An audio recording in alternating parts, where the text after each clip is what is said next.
Levántate, resplandece, porque ha venido tu luz y la gloria de Jehová ha nacido sobre ti.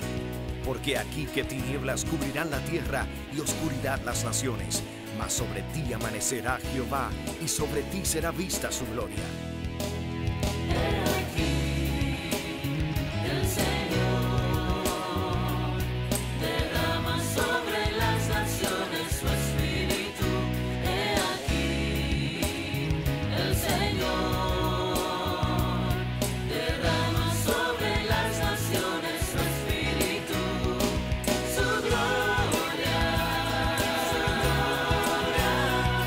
El Ministerio El Amanecer de la Esperanza presenta su programa Voz de Restauración con el pastor Juan Radamés Fernández.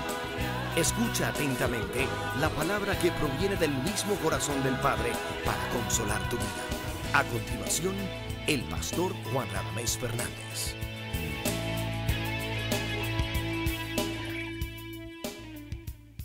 Libro de Esdras en el capítulo 3.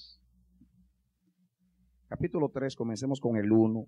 Dice, cuando llegó el mes séptimo, estando los hijos de Israel ya establecidos en las ciudades, se juntó el pueblo como un solo hombre en Jerusalén. Entonces se levantaron Jesúa, hijo de Josadac, y sus hermanos los sacerdotes, y Zorobabel, hijo de Salatiel, y sus hermanos, y edificaron el altar del Dios de Israel, para ofrecer sobre él holocaustos, como está escrito en la ley de Moisés, varón de Dios. Y colocaron el altar sobre su base, porque tenían miedo de los pueblos, de las tierras, y ofrecieron sobre él holocaustos a Jehová, holocaustos por la mañana y por la tarde. Y dice el 4, y celebraron asimismo la fiesta solemne de los tabernáculos, como está escrito, y holocaustos cada día, por orden conforme al rito, cada cosa en su día. Además de esto, el holocausto continuo, las nuevas lunas, todas las fiestas solemnes de Jehová, y todo el sacrificio espontáneo, toda ofrenda voluntaria a Jehová. Desde el primer día del mes séptimo comenzaron a ofrecer holocaustos a Jehová, pero los cimientos del templo de Jehová no se habían echado todavía. Y dieron dinero a los albañiles y carpinteros, asimismo comida, bebida y aceite a los sidonios y tirios, para que trajesen madera de cedro desde el Líbano por mar a Jope, conforme a la voluntad de Ciro, rey de Persia, acerca de esto. Muy bien, vamos a entrar, a hacer unos comentarios para ubicarnos históricamente y llegar hasta aquí. Ustedes saben, amados, que en el año 586 antes de Cristo, Nabucodonosor, rey de Babilonia, invadió a Judá por tercera vez. Él invadió 3 veces. Invadió en el año 606. Ahí se llevó como a 10,000 cautivos, entre los cuales estaba Daniel. El profeta Daniel se lo llevó en la primera invasión. Después invadió en el 597. Y ahí se llevó a Ezequiel y otro grupo. Entonces, otra vez se rebelaron los judíos a través del último rey, que fue Sedequías, que le juró por Jehová lealtad al rey de Babilonia, pero por detrás estaba tramando contra él rebelión. Nabucodonosor, enojado, invadió la tercera vez en el año 586 y destruyó la ciudad, destruyó el muro y destruyó el templo. Se llevó los vasos de Jehová, se llevó al rey y le sacó los ojos, mató a sus hijos en presencia de él. Algo fue muy triste. Todas esas cosas fueron profetizadas por los profetas, especialmente por Jeremías. El profeta Jeremías dijo que Judá iba a estar en Babilonia en cautiverio 70 años. Justamente desde el año 506, 505, 506, hasta el año 539, cuando Ciro, rey de Persia, dio el decreto, pasaron 70 años. En el año 539, Ciro invade a Babilonia, se apodera de Babilonia, termina el imperio de los caldeos o los babilonios, y entonces se levanta un nuevo imperio, el imperio de los medos y los persas, teniendo como caudillo a Ciro, rey de los persas. Ustedes saben que en el libro de Daniel, la Biblia nos narra que Daniel, cuando vio que se cumplieron los 70 años y no se movía nada para que Judá saliera de Babilonia, él comenzó a orar a Dios. y se metió con Dios a interceder y a gemir. Dios respondió a la oración y le dio un montón de revelaciones a Daniel. Dice que Dios movió el espíritu de Ciro, rey de los persas, para que él diera este decreto. Ven al capítulo 1 de Esdras, ahí está. Ya estamos ubicados más o menos. Entonces en el año 539, Ciro dio el decreto. Mira lo que dice el versículo 1.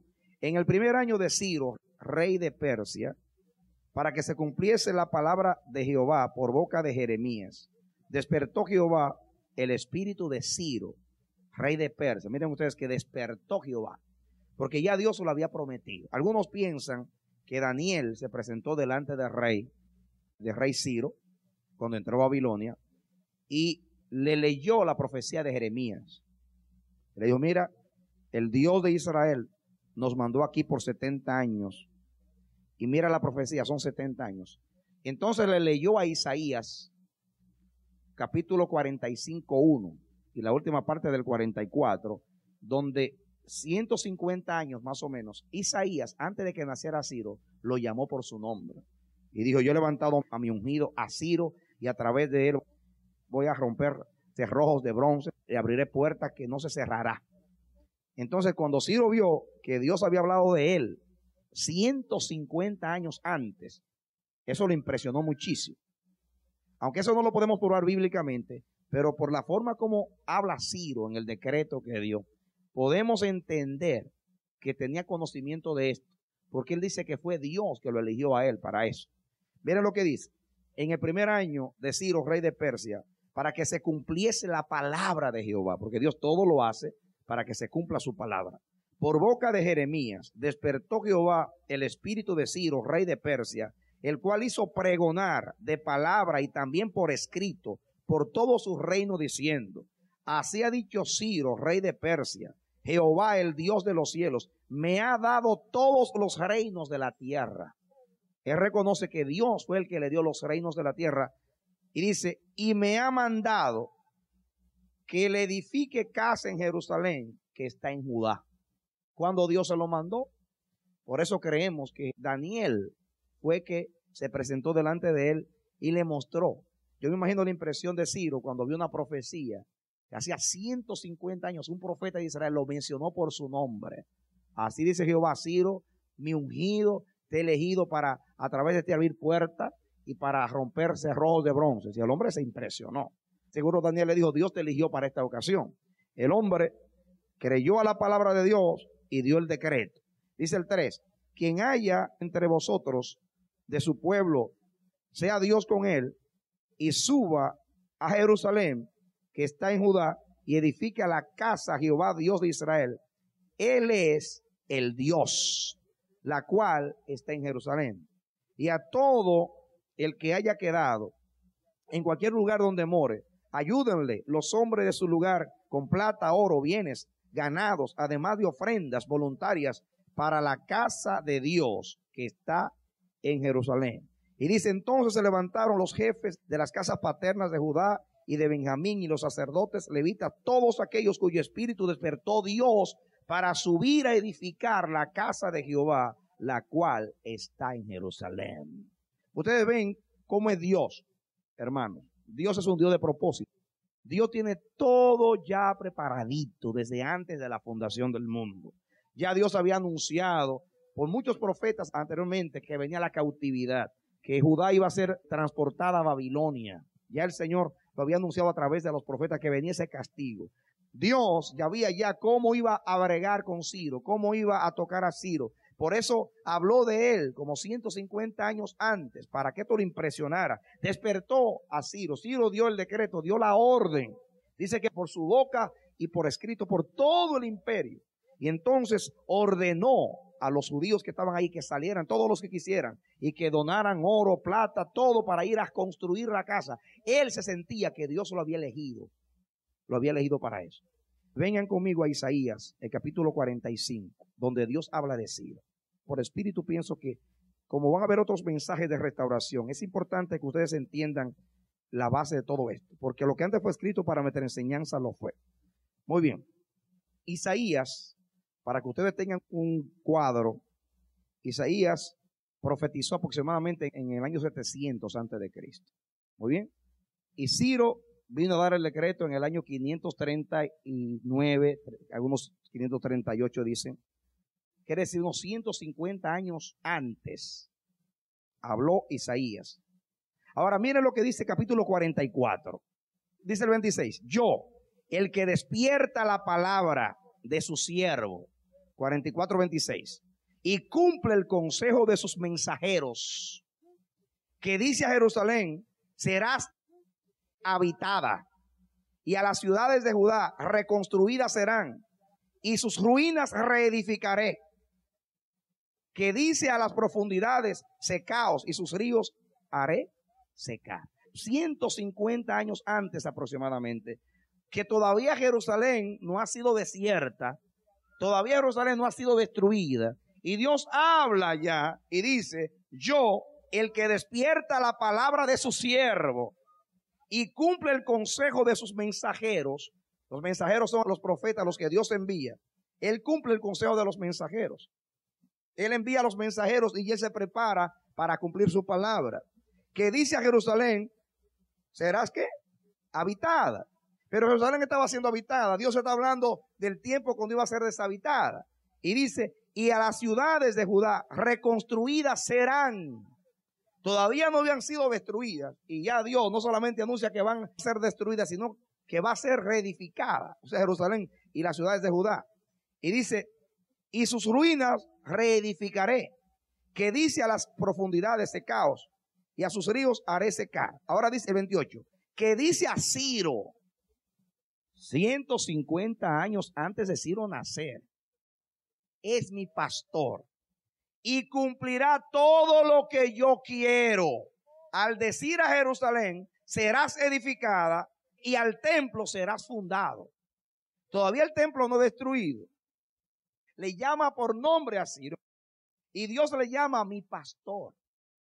Y escuchen ahora, miren lo que dice el 45. Así dice Jehová, has ungido a Ciro. Es al único hombre que no es judío que Dios le llama Mesías. Ahí la palabra que se usa es Mesías. Y le llama Mesías. Porque la palabra ungido significa Mesías. Mesías significa ungido. La palabra griega Cristo es ungido. Mesías es en hebreo, el ungido. Al único hombre que no es judío, que Dios le llama Mesías. Mi ungido es a Ciro. Y Ciro es un tipo de Cristo. Es un tipo de Cristo, ¿por qué? Número uno, porque Cristo es el pastor, y le llama mi pastor. Y segundo, porque Cristo es el que da el decreto para la gran restauración espiritual. Ciro da el decreto para reedificar a Jerusalén. Cristo es el que da el decreto para la edificación espiritual. Y miren ustedes, así dice Jehová a su ungido, a Ciro, al cual tomé yo por su mano derecha para sujetar naciones delante de él y desatar lomos de reyes, para abrir delante de él puertas y las puertas no se cerrarán. Yo iré delante de ti y enderezaré los lugares torcidos y quebrantaré puertas de bronce y cerrojos de hierro haré pedazos y te daré los tesoros escondidos y los secretos muy guardados, para que sepas que yo soy Jehová, el Dios de Israel, que te pongo nombre. Por amor de mi siervo Jacob y de Israel mi escogido. Dice que le puso nombre, porque lo llamó Ciro antes de que naciera. El nombre se lo puso Dios. Por amor de mi siervo Jacob y de Israel mi escogido, te llamé por tu nombre, te puse sobrenombre, aunque tú no me conociste. Qué terrible Dios. Aunque tú no me conociste, yo te puse el nombre. Esto se cumplió de una manera histórica poderosa. ¿Saben ustedes por qué? Porque en ese año 539, Ciro rodeó a Babilonia. La ciudad de Babilonia tenía unos muros gigantescos. Era una ciudad imposible de ser tomada, porque el muro era demasiado elevado y ancho, que habían como 6 carretas en la parte de arriba del muro. Podían correr en caballo 6 carretas de tan grande que era, y era altísimo. Cuando yo digo altísimo, yo no me acuerdo de la cantidad de pies ahora, pero estoy hablando de 135 pies, una cosa inmensa. No se podía llegar allá arriba. Era imposible tomarla. Y Ciro duró ahí, yo no sé el sitio, 1 año y medio, 2 años, rodeando la ciudad y no podía tomarla. porque esa ciudad, además del muro, tenía una ventaja, y era que el río Éufrates se le pasaba por el centro, y cuando una ciudad tenía abastecimiento de agua, podía tener también agricultura, y podía tener de todo, si tenía agua. Y entonces, Dios iluminó a Ciro, y se le ocurrió desviar el río Éufrates, y lo desvió, hizo otro curso de río, así que se quedó sin agua. Él entró entonces por abajo, porque el Éufrates le pasaba por el centro de la ciudad. Entonces él se metió por debajo, y cuando se metió por debajo encontró una puerta secreta, la puerta de la ciudad, de bronce. Y entonces cuando vio la puerta, dijo, bueno, aquí no puedo entrar. Pero cuando hizo así, la puerta estaba abierta. ¿Quién la abrió? Y esa misma noche fue que Belsasar hizo el banquete y cogió los vasos de Jehová y se los dio a las prostitutas, y apareció en la pared la inscripción que nadie se la podía descifrar, y vino Daniel y se la descifró, y dice, ahí dice que tú has sido pesado en balanza y hallado falto. Y le dijo, hoy termina tu reino. Y esa misma noche entró Ciro, tomó a Babilonia sin resistencia, porque la gente estaba descontenta con Nabonido, que era el papá de Belsasar. Y tomaron la ciudad, mató medio mundo, se apoderó inmediatamente del trono. Y cuando Daniel le leyó esto, imagino la impresión, te puse nombre y te conocí aunque tú no me conociste. Y te puse para esto, tú eres mi ungido para edificar a Jerusalén. El hombre impresionado, por eso del decreto, lleno de convicción, y dice, a mí me eligió Dios y me entregó los reinos. ¿Por qué? Porque ¿qué le dice Dios ahí? Dice que Dios le iba a entregar naciones. Así dice Jehová a su ungido, a Ciro, al cual tomé yo por su mano derecha para sujetar naciones delante de él y desatar lomos de reyes, para abrir delante de él puertas, y puertas que no se cerrarán. Y cuando él vio que Dios le dice que iba a abrir puertas y le iba a dar naciones, y cómo se le abrió la puerta de la ciudad misteriosamente, el hombre, no, fue Dios que hizo esto. Se quedó súper impresionado, dio el decreto. Vengan conmigo a Esdras. Dice el versículo 1, Esdras 1:1, en el primer año de Ciro, rey de Persia, para que se cumpliese la palabra de Jehová. ¡Aleluya! Para que se cumpliese la palabra de Jehová. Jehová vela por la palabra. Jesús dijo que ni una jota ni un tilde perecerá de la palabra. La palabra de Dios se cumple. Yo sé que el día que llegue Jesús, el Señor va a tomar la Biblia y se la va a poner a la mano a la iglesia, y le va a decir a la iglesia, busquen una sola palabra mía que no se haya cumplido. Yo soy Jehová. Eso fue lo que hizo Josué después que estableció a Israel y repartió la tierra. Cuando se iba a despedir al final, confrontó al pueblo y a los dirigentes de Israel. Yo no sé si ustedes van a seguir sirviendo a los dioses de estas naciones, pero yo en mi casa serviremos a Jehová. Y él dice, ni una sola palabra ni promesa de Dios ha caído en el suelo. Hasta el día de hoy, todo lo que dijo Dios, y solamente estaban escritos 5 libros de la Biblia. 5 libros de la Biblia, y dice ahora, una sola palabra de Jehová ha caído en el suelo. Hasta el día de hoy, todas se han cumplido. ¿Cómo se sentían los judíos? En el Salmo 137 dice que en los ríos de Babilonia nos sentábamos y llorábamos. Y nos decían, ¿por qué no cantan ustedes aquellas canciones que cantaban cuando estaban en Sión? ¿Qué gana vamos a tener en tierra extraña cantar las canciones que cantábamos a Jehová ya? Estaban desanimados. En los ríos de Babilonia, dice, llorábamos. Si hubieran guardado la esperanza de la restauración, no lloraran. Porque la fe es la certeza de lo que no se ve. Tenemos que tener seguridad cuando Dios promete algo. Dios nos ha prometido un avivamiento, se va a cumplir la palabra de Jehová. Mire, la Biblia usa ahí la palabra despertar, y despertó Dios el espíritu de Ciro, y despertó Dios el espíritu de Zorobabel, y despertó Dios el espíritu de Josué. Él era nieto del último sumo sacerdote, este Josué que habla ahí. Dios comenzó a despertar el espíritu y preparó todo para impresionar a este rey, para que este rey, sintiéndose predestinado por Dios, diera el decreto y reconociera a Dios en su reino. Pero Dios no solamente movió a Ciro, hubo 3 decretos a favor de Israel. 3 decretos. El de Darío y el de Artajerjes. 3 decretos. Dios tocó los corazones de los reyes de Persia para que dieran decretos a favor de esta reconstrucción. Y yo me pregunto, ¿qué no hará Dios hoy para la restauración de todas las cosas de la iglesia? ¿Es cosa difícil para Dios tocar a un rey, tocar a un príncipe de un pueblo, tocar al príncipe de una nación, abrir puertas, favorecer a la iglesia en lo que sea? Cuando llegue el tiempo de Dios, la palabra de Dios se cumple porque se cumple. Porque esa es la palabra de Dios. Por eso es que no podemos desmayar y estar constantemente creyéndole a Dios. Dios prometió restauración. Tenemos que creer en la palabra de Dios. Ahí lo dice, para que se cumpliera la palabra, Dios despertó el espíritu de Ciro.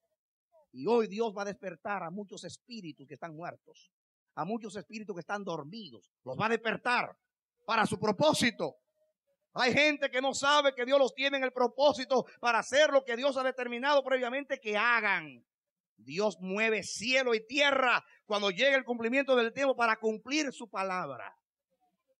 Habrá restauración, porque llegó el tiempo de la restauración. Dios va a tocar a muchas personas que están dormidas, a líderes humildes y grandes y pequeños. Dios tiene sus instrumentos ya escogidos para impactarlos, para que abran puertas para Él. Va a haber decreto que vendrá del cielo a favor de la iglesia, no de Ciro, no de un presidente, decretos de Dios. Jehová se levantará a dar decretos a favor de su palabra. Porque ese decreto no vino de Ciro, vino de Jehová. El decreto vino de Jehová. Yo le di ahorita que Jesús fue el Ciro que dio el decreto, pero el Padre fue que dio el decreto. El Hijo vino a cumplir el decreto. ¿Qué no hace Dios cuando llegue el tiempo? Su palabra se cumple como quiera. Eso fue lo que Mardoqueo le quiso decir a Esther. Cuando Amán logró que el rey diera el decreto en contra de todos los judíos para eliminarlos en un solo día. Él le dijo, mira, si tú no entras al rey a favor de tu pueblo, porque si ella entraba sin llamarla, moría. Si tú no entras, Dios de algún lado va a venir la salvación para su pueblo. Pero hay de ti si tú no entras, porque para esta hora te eligió Dios a reina. Si tú no entras, de algún lado vendrá la salvación para el pueblo de Dios. Pero hay de ti que te eligió para esta hora y que tú no actúes en esta hora. Y yo te digo, tú eres como la reina Esther. Tú eres como la reina Esther. Dios te dice, entra a la presencia del rey a interceder por el pueblo. Entra. Porque para esta hora te llamó Dios al reino. Para esta hora te llamó para la restauración. Y si tú no lo haces, vendrá de algún lado la liberación. Y Dios va a levantar aún las piedras. Como dijo Jesús. Yo no entendía cuando Jesús dijo, si estos no alaban, las piedras van a alabar. Yo no entendía. Yo repetía el versículo como todos lo repetimos. A Jesús se le dijeron, maestro, dile que se calle. Cuando decían, Hosanna, bendito el que viene en el nombre del Señor. Gloria al Rey de Israel. Y los fariseos celosos, preocupados, dijeron, dile que se calle, que no hable, que no alabe. Y Jesús dijo, si ellos no alaban, las piedras van a alabar.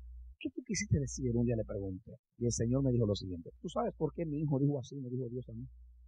Porque en ese momento se estaba cumpliendo la profecía del profeta Zacarías, que dijo, hija de Sión, alégrate, porque tu rey viene montado en un pollino de asna. Y en ese momento era el momento de la glorificación de Jesús. Llegó el momento profético, llegó el tiempo de que el Hijo del Hombre sea glorificado. Y como llegó el tiempo, Dios había elegido a los que iban a alabar y estaban alabando Hosanna, bendito. Si ellos no lo hacían, Dios hubiera puesto a las piedras literalmente a adorar. Porque cuando se llegue el momento de que yo haga algo, si aquellos a quienes Dios elige para hacerlo no lo hacen, Dios busca, mira, hasta la burra. Por eso es que tenemos que conocer el tiempo de nuestra visitación. Tenemos que saber y entender que Dios nos llamó. No nos podemos enredar en nada que no sea el propósito de la restauración. No importa que se levanten en esta ciudad. Quienes se levanten, no se levantaron contra Jesús. Dice la palabra Herodes y Pilato. Y esa fue la oración del capítulo 4 de los Hechos, cuando lo intimidaron y los amenazaron. Y ellos se reunieron después de ser azotados. Y porque los intimidaron que no hablaran en ese nombre. ¿Y qué hicieron ellos? Se metieron y dijeron, Señor, Dios soberano del universo, se está cumpliendo lo que dijiste en el segundo salmo, que dice, se van a amontonar los reyes de la tierra contra tu ungido, contra tu Cristo, y dice, vamos a romper sus ligaduras, pero tú vas a oír desde el cielo. Y se levantaron esta ciudad contra ti, Herodes y Poncio Pilato, para contradecir lo que ya tú de antemano había determinado. Ahora pues Dios mira sus amenazas. Levántate, Jehová, Dios, defiende tu causa. Y la Biblia dice que el lugar donde estaban tembló y fueron llenos del Espíritu Santo por segunda vez y hablaron con denuedo la palabra de Dios. Y días después dice la palabra que Herodes se levantó a arengar y con discursos y creyéndose Dios. Y la Biblia dice que Dios lo hirió y cayó lleno de gusanos. Y el versículo que sigue dice, y la palabra de Dios crecía y se multiplicaba. Para que se cumpliera la palabra, Dios levantó a Ciro. Para que se cumpliera la palabra, Dios levantó a Esther y la hizo reina. Y para que se cumpla hoy la palabra, Dios ha levantado un ejército de restauración. Y no importa quiénes se levanten, llegó el tiempo de Dios. Y cuando llega el tiempo de Dios, a Dios nadie le puede ser impedimento. Así que no importa lo que tú veas, no importa lo que tú veas. Abraham Lincoln dijo una vez: es posible engañar a una parte del pueblo por poco tiempo, pero no a todo el pueblo por todo el tiempo. Y yo tomo esa palabra para decirte: es posible silenciar al pueblo de Dios por poco tiempo, pero jamás va a callar a Dios por todo el tiempo. Cuando llegue el tiempo de Dios, Dios se levanta. Pero Dios quiere un pueblo dispuesto para buenas obras. Ese fue el trabajo de Juan el Bautista, el restaurador. El trabajo de él es prepararle un pueblo bien dispuesto a Dios para cuando llegue el momento, ese pueblo esté listo, con corazón preparado para que Dios haga con ese pueblo que Dios se ha propuesto. Jehová, cuando llegue el tiempo, mueve cielo y tierra. Y él tocó el corazón del rey del mundo, porque en ese tiempo sí era el rey del mundo. Lo tocó a favor de su propósito. Y a mí me ministra cuando dice: para que se cumpla la palabra de Jehová. Y eso fue lo que leímos en Isaías 44, que él está pendiente a las palabras que salieron de la boca de sus mensajeros para que se cumplan. La Biblia tiene 66 libros, están llenos de promesas, no solamente en las letras, sino en la intención.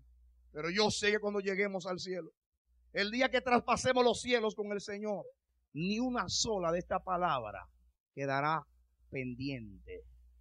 A menos que no sean aquellas que tienen que ver con la eternidad, que Dios las va a cumplir allá. Porque Dios vela por su palabra. Así que, hermanos de mi alma, oremos por la palabra de Dios. Oremos por el tiempo de Dios. Mantengámonos en vigilia, en guardia, en alerta. No demos el corazón al desánimo, al desaliento, a nada. Como aquellos santos hombres que esperaron en Dios. Como Abraham, por la paciencia adquirió la promesa. Esperemos en el Dios del cielo. Porque cuando llega la hora, Dios comienza a despertar al espíritu. Despertó el espíritu de Ciro. Ciro dio el decreto. Dio el decreto para facilitar. Él también facilitó. Él dio de sus bienes también a favor de la reconstrucción. Entonces miren lo que pasó aquí. Versículo 5. Entonces se levantaron los jefes de las casas paternas de Judá y de Benjamín y los sacerdotes levitas. Todos aquellos cuyo espíritu despertó Dios para subir a edificar a la casa de Jehová, la cual está en Jerusalén. ¿Quiénes subieron? Aquellos a quienes Dios despertó para hacer eso. No es de todos la fe, dice Pablo. No es de todos la restauración. No todos vinieron con el decreto de Ciro. Solamente vino un remanente. Y hay algo importante aquí, una enseñanza muy grande la enseñanza. ¿Dónde estaba Judá en el cautiverio? ¿De dónde salieron a restaurar? ¿Dónde estaban? En Babilonia. ¿Qué significa la palabra Babilonia? Confusión. ¿Qué dice Apocalipsis capítulo 17? Capítulo 17 de Apocalipsis habla de Babilonia. Habla de aquella mujer ramera que se ha embriagado con la sangre de los santos, que ha llenado el mundo de sus abominaciones. ¿Y qué le dice Dios a su pueblo? Salid en medio de ella, pueblo mío. ¿Cuál fue el llamado de Dios con el decreto de Ciro? Salid, vengan a la reconstrucción, salgan de la confusión, Babilonia, y vengan otra vez a donde Dios los quiere. Ahora Dios también va a sacar de Babilonia un pueblo. ¿Quiénes saldrán de Babilonia? Aquellos a quienes Dios le despierte el espíritu. Aquellos que aman la restauración. Los judíos estaban muy cómodos en Babilonia. Habían construido casas, tenían negocios, como los judíos son prósperos ahora en el mundo entero. Así estaban en Babilonia, en Persia, en los dos imperios, esparcidos en aquellos dos imperios, aquellas tierras de prosperidad. Tenían la bendición de Dios, eran riquísimos, estoy seguro. ¿Quiénes regresaron? Los judíos están muy cómodos allá y la mayoría se quedaron. Son muy pocos relativamente. Sí, cuando salieron de Egipto eran cerca de 2 millones. ¿Cuántos eran en ese tiempo? Los que se fueron a Judá, yo no sé, pero imagino que tenía que sobrepasar. Y la Biblia dice que solamente 42.300, qué sé yo, ¿cuántos salieron? Cerca de 43.000 porque salieron. Aquellos, primeramente, que amaban a Sión. Aquellos que amaban el propósito de Dios. Aquellos que él era más importante, la promesa y el pacto y el culto y todo lo que significaba Sión y el propósito de Dios antes que las riquezas de esta tierra. Pero lo que me ministra es que el pueblo estaba en Babilonia y hoy la historia de la iglesia es la misma cosa. Apocalipsis 17. Hay una iglesia que está en Babilonia, que significa confusión. Cuando yo digo Babilonia, no piensen ustedes que estoy hablando, refiriéndome como la mayoría quieren a la iglesia católica o a la iglesia tal. No. Babilonia significa confusión. Todo aquel que esté en confusión, aunque sea pentecostal, bautista, metodista, no importa el nombre como se llame, el que está en confusión. Y en la iglesia hay mucha confusión. Mucha confusión. Pero Dios quiere llamar al pueblo que salga de la confusión espiritual y que venga ahora el tiempo de la restauración de todas las cosas. ¿Quiénes van a venir? Aquellos a quienes Dios le despierta el espíritu. Eso nos consuela porque nosotros hemos estado predicando, hemos ido a la India, hemos ido a Europa, hemos ido a muchos países a predicar la restauración, hemos hablado a pastores de todas las alturas. Nos hemos desanimado al ver cómo se rechaza el mensaje. La iglesia está embriagada de todo lo que es humanismo, embriagada de todo lo que es culto al hombre, embriagada de todo lo que es confianza en las instituciones, en los métodos, en la psicología, en la sociología, en todo lo que es humano del hombre. Todo lo que es creación, iniciativa humana. Están cómodos en los sistemas humanos. Y ahora Dios dice, salí de medio de ellos, pueblo mío. Voy a reedificar. Llamo a los que aman mi propósito. ¿Quiénes vendrán? Aquellos a quienes Dios le despierta el espíritu. El decreto lo escucharon todos. Supieron del decreto. ¿Quiénes vinieron?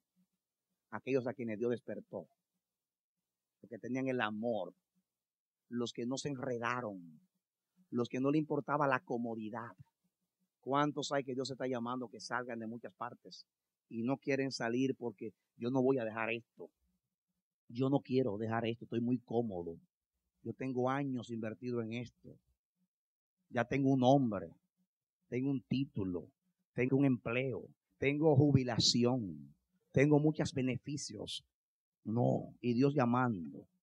Pero los que salieron a restaurar estaban dispuestos a todo. Porque lo que le importaba solamente era que Dios había cumplido. Y sabían que Babilonia no era su lugar, sino Sión, donde está la ciudad del gran rey. ¿Y qué dice ahí? Aquellos cuyo espíritu despertó Dios para subir a edificar la casa de Jehová, la cual ¿está dónde? En Jerusalén. A todos los que estaban en sus alrededores les ayudaron con plata, oro, con bienes, ganado, con cosas preciosas, además de todo lo que se ofreció voluntariamente. Y el rey Ciro sacó los utensilios de la casa de Jehová que Nabucodonosor había sacado de Jerusalén y los había puesto en la casa de sus dioses. Este hombre no solamente dio el decreto, este hombre devolvió los utensilios santos de la casa de Jehová. Este mismo día que él tomó a Babilonia, lo estaban usando, dice que para que las rameras vivieran. Ustedes saben quiénes son espiritualmente los vasos de Jehová. ¿Saben qué dice el profeta? Y sus hermanos, los sacerdotes, Zorobabel, hijo de Salatiel, y sus hermanos. Un dato interesante es lo siguiente. Este Josué era nieto del último sumo sacerdote que estaba ejerciendo cuando Judá fue llevada. Este era nieto. Interesante. Zorobabel era nieto o bisnieto de Joacim. era de la línea de David. En otras palabras, posiblemente, si hubiera seguido la línea genealógica, él hubiera sido rey. Era de la casa de David, era uno de los príncipes de la casa de David, de la línea real. Y el otro era de la línea real del sumo sacerdote. Ya estaban el sacerdote y el rey. Acuérdense lo que pasaba en Israel cuando el rey y el profeta eran amigos, como David y Natán, como Isaías y Ezequías. En el Nuevo Testamento es los apóstoles y profetas. El apóstol es como el rey en el Antiguo Testamento y el profeta pues el profeta. La autoridad ungida en la iglesia es apóstoles y profetas. Y aquí Dios une al sumo sacerdote y une a un príncipe, Zorobabel, para hacer la gran obra. Uno para encargarse del aspecto espiritual y otro encargarse del aspecto de gobierno. Y dice aquí, entonces se levantaron Jesúa, hijo de Josadac, los sacerdotes, y Zorobabel, hijo de Salatiel, y sus hermanos, y edificaron el altar del Dios de Israel para ofrecer sobre el altar holocaustos, como está escrito en la ley de Moisés, varón de Dios. Es lo primero que se edifica. Ahora, la ciudad estaba llena de escombros, hasta el cielo, hasta arriba escombros. No había templo, no había muro, no había casas. Lleguen a Jerusalén en ese momento, en pensamiento. No había casas, no había muro, no había templo, había muchos escombros. Y lo primero, sin templo hicieron un altar, sin casas hicieron un altar, sin muro hicieron un altar. Y esto es sumamente importante, porque lo primero que debe restaurarse cuando hay restauración es el culto a Dios. No puede haber ningún movimiento de restauración que sea genuino si el altar de Jehová está en el piso. El celo que tenía Elías era que los altares de Jehová estaban en ruinas y los altares de Baal estaban todos. Y el celo se le metió y desafía a Acab y reúne a Israel en el monte Carmelo. Y cuando llega el turno de él dice, ahora póngame el altar de Jehová. ¿Y qué pasó? Descendió fuego al altar de Jehová. De tal manera que todo Israel dijo, Jehová es Dios. Lo primero que restaura Elías es el altar a Jehová. Cuando Dios se movió en tiempo de Ezequías, lo primero que hizo Ezequías fue el culto a Jehová. Léanselo. Hizo el culto. Mandó a arreglar las puertas del templo, a los sacerdotes que se santificaran y organizó el culto y las fiestas a Dios. Lo primero que hizo Ezequías fue el altar a Jehová. Lo primero que hizo Josías fue lo mismo, el altar a Jehová. Dicen ellos, ¿para qué templo si no hay altar? ¿Para qué muros si no hay altar a Jehová? ¿Para qué casas en Jerusalén si no hay altar a Jehová? ¿Por qué? Porque la ley decía que a Jehová había que presentar un holocausto por la mañana y otro en la tarde en el altar. Lo que llaman el sacrificio continuo. Por la mañana el sacerdote ponía el holocausto y se quemaba. Y en la tarde, a las 3 de la tarde, movía y ponía el holocausto.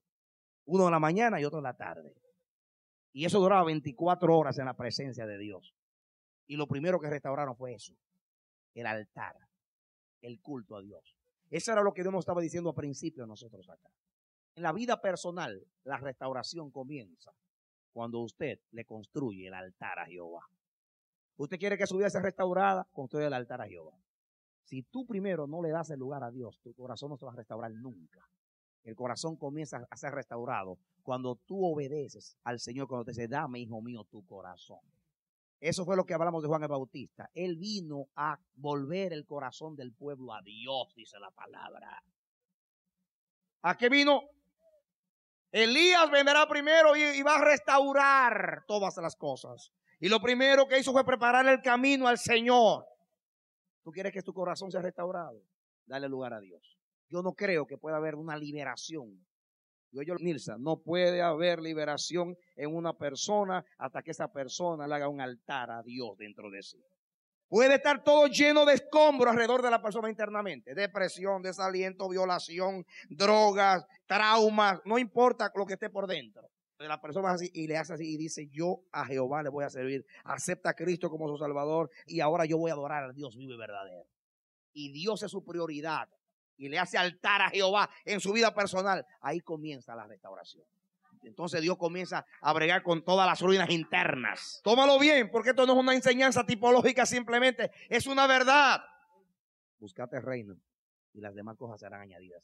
Busca a Jehová, dale el culto a tu Dios. Pon a Dios en prioridad en tu vida personal. Lo primero, tu vida personal. No comiences a sacar ruinas. Ay, déjame sacar las ruinas de acá. Voy a pedir perdón, amén. Eso hay que hacerlo, pero después. Primeramente brega con Dios. Con Dios primero. Arregla tus asuntos con Dios. Dale el tiempo a Dios. Dale la obediencia a Dios. La sujeción a Dios. El temor de Dios. La reverencia a Dios. La prioridad a Dios. Que Dios sea el todo en tu vida. Y tú verás que Dios se encarga de resolver las otras cosas. Después comienza a sacar las ruinas. Y comienza a edificar el templo. Y después comienza a edificar el muro. Y después todo. Pero primeramente es el altar de Jehová. Eso es lo primero, el altar a Jehová. En tu vida personal. ¿Cuántos hay que están con el afán de que les resuelvan sus problemas? Ora por mí. Venga la unción. Ahí está Benigún allí, ven que oren por mí. Que el más ungido que venga a mí. No importa quién ore por ti. ¿Qué hacen orar por ti? Nada va a pasar. Puede ser que caiga al suelo un momentito, te mareé por unos cuantos y te lleven de ahí para tu casa. Y sigue igualito. ¿Y tú qué pasó? No oraron por mí y no me pasó nada. ¿O acaso no me cayó la unción? Porque yo me caí por una hora. No es que te caiga por una hora. Te tiene que caer en la presencia de Dios por una hora. Que se doble el corazón tuyo delante de Dios. Hazle un altar a Jehová, primeramente. Y altar a Jehová no simplemente es adoración. Altar a Jehová es que Dios sea el todo en tu vida. Dios ocupe tu mente. Amarás al Señor tu Dios con todo tu corazón, con toda tu mente, con toda tu alma y con toda tu fuerza. Todo para Dios. Dios no es un recurso para casos de emergencia. Dios no es una filosofía. Dios es una persona que hay que amar. No es alguien que yo manipulo para que me bendiga, para vivir bien en la tierra de los vivientes. La vida eterna es la vida de Dios que llega a tu vida. Y Dios te hace vivir aquí lo que tú vas a vivir en la eternidad. Dios te salvó para la alabanza de su gloria.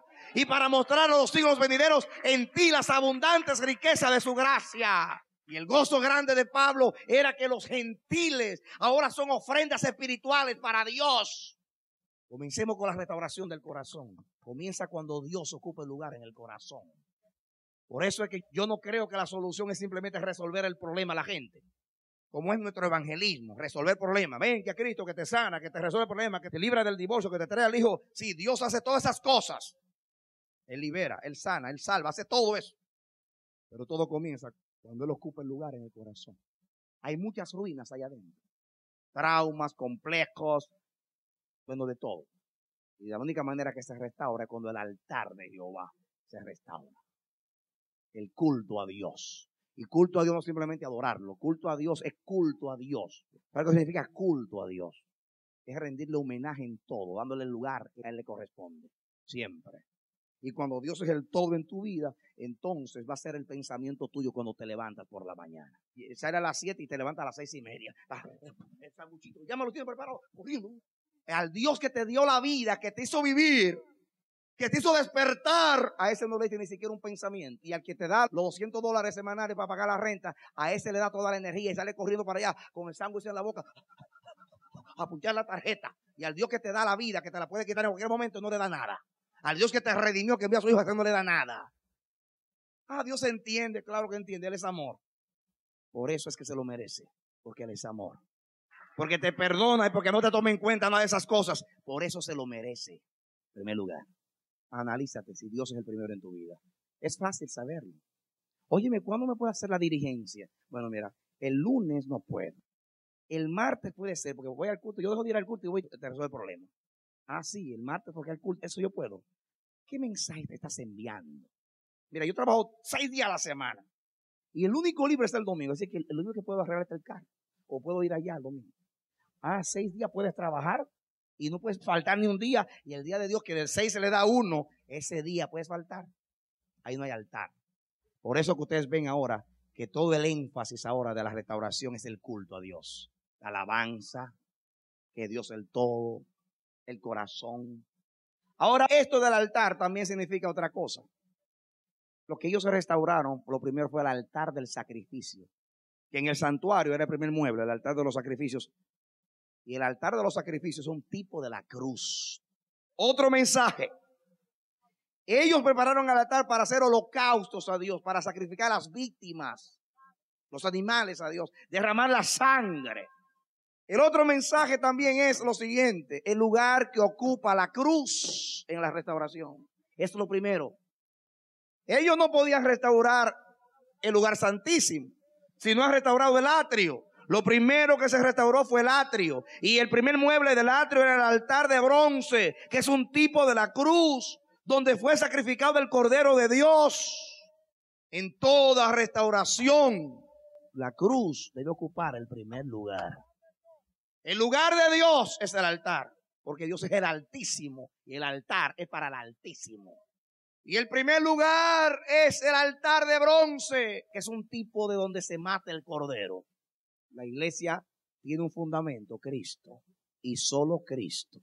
La cruz y solo la cruz. La sangre y solo la sangre. Y en todo avivamiento de Dios, y en todo mover de Dios, y en toda visitación de Dios, y en toda restauración de Dios, la cruz de Cristo, el mensaje de la redención, lo que representa a Cristo, debe ser lo primero que hay que restaurar. Ahí están, de eso nos habla el altar. El lugar de Dios y el lugar de la redención. El lugar de Dios en cuanto al altar, adoración, al servicio, al lugar de Él. Y el lugar de la cruz es el altar, lo primero. No importa que haya muchas ruinas. La tentación es: ¿cómo puedo yo adorar a Dios, hermano, lleno de ruinas? Eso es lo que todo el mundo dice. Hermano, ¿cómo voy yo ir a la iglesia? Este problema que yo tengo, hermano. ¿Cómo voy a adorar a Dios? Yo no me puedo concentrar. Si le das a Dios su lugar, te puedes concentrar. Hermano, cuando yo pueda resolver el problema de mi esposo, pueda conseguir el divorcio, qué sé yo qué cosa, entonces yo vengo a la iglesia. Cuando yo deje este hombre con quien estoy viviendo y resuelvo el problema entonces yo vengo. El Señor dijo: venid a mí los que estáis trabajados y cargados, que yo os haré descansar. No te pongas a recoger escombros. Te vas a cansar como los de Judá, que se cansaron de cargar escombros y había demasiado polvo y escombros y dejaron de reconstruir antes de sacar los escombros. Solamente Dios te quiere que haya un espacio para un altar a Jehová. Saque el tiempo para hacer un pedacito. Tú eres un pedacito para Dios. Dios dice: hazme un pedacito, y saca los escombros de un pedacito y hazme un altar a mí, donde puedo hacer todos los días, darme culto, a darme servicio. No caigamos en la mentira de cuando yo arregle todo, entonces me voy a dedicar a Dios. Mentira del diablo. Dios es el todo. Él te dice: sal de tu tierra y de tu parentela. Deja lo que estás haciendo. Dame la torta. Hazme una torta a mí primero y después no te va a faltar harina ni aceite, dijo el profeta. No te olvides el altar. No importa cuántas ruinas y escombros haya. Dios quiere que tú te hagas un examen hoy. Si tienes tantas cosas que hacer, que Dios está postergado por ahí, no hay altar en tu vida. ¿De qué le vale al hombre si conquistara el mundo y perdiera su alma? ¿De qué le vale al hombre tenerlo todo si no tiene a Dios? No hay más pobre que el que no tiene a Dios. Y a Dios no se le tiene por decir lo tengo. A Dios se le ama y se le respeta y se le da el lugar que Él merece, el todo de nuestra vida.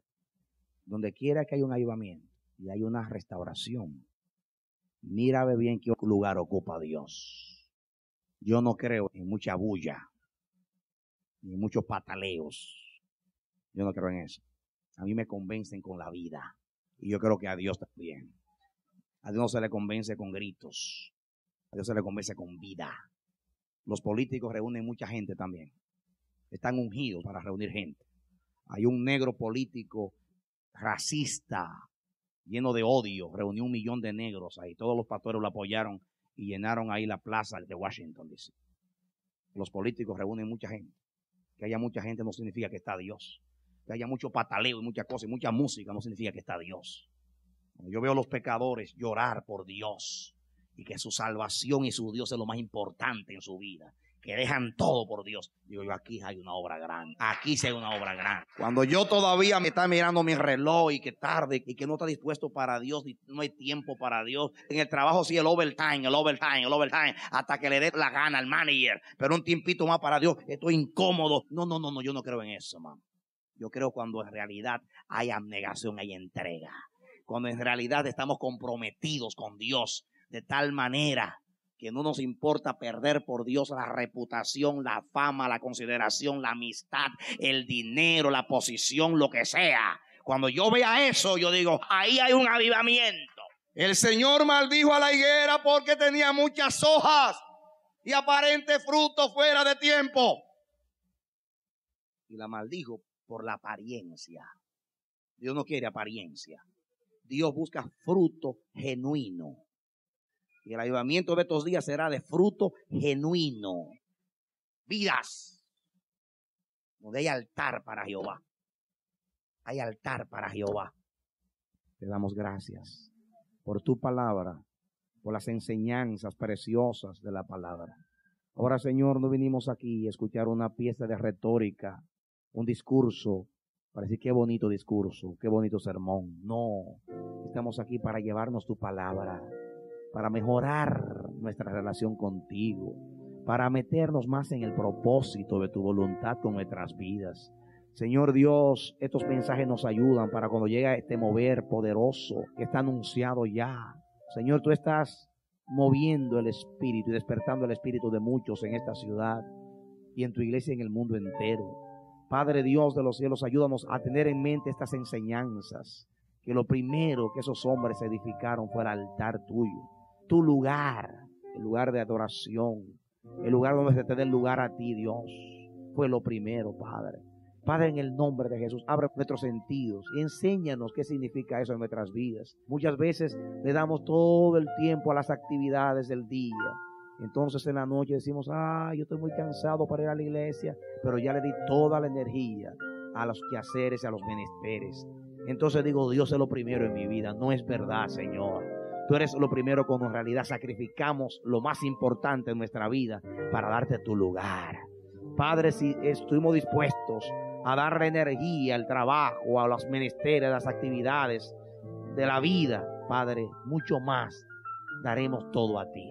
Por eso en el nombre de Jesucristo, que en la mañana tú seas lo primero, en el trabajo tú seas lo primero, en el culto tú seas el todo, en la finanza, en las decisiones, en todo, Jehová Dios. Padre, que te amemos, que te respetemos, que andemos en tus caminos, que seamos peregrinos en la tierra, que aunque tengamos todo como Abraham, vivamos como si no tuviéramos nada, sabiendo que lo más importante es tenerte a ti. Que no nos apeguemos a nada de esta vida, Dios, a nada sino a ti, Padre, porque un día tendremos que despojarnos y dejar todo lo que hay en esta vida.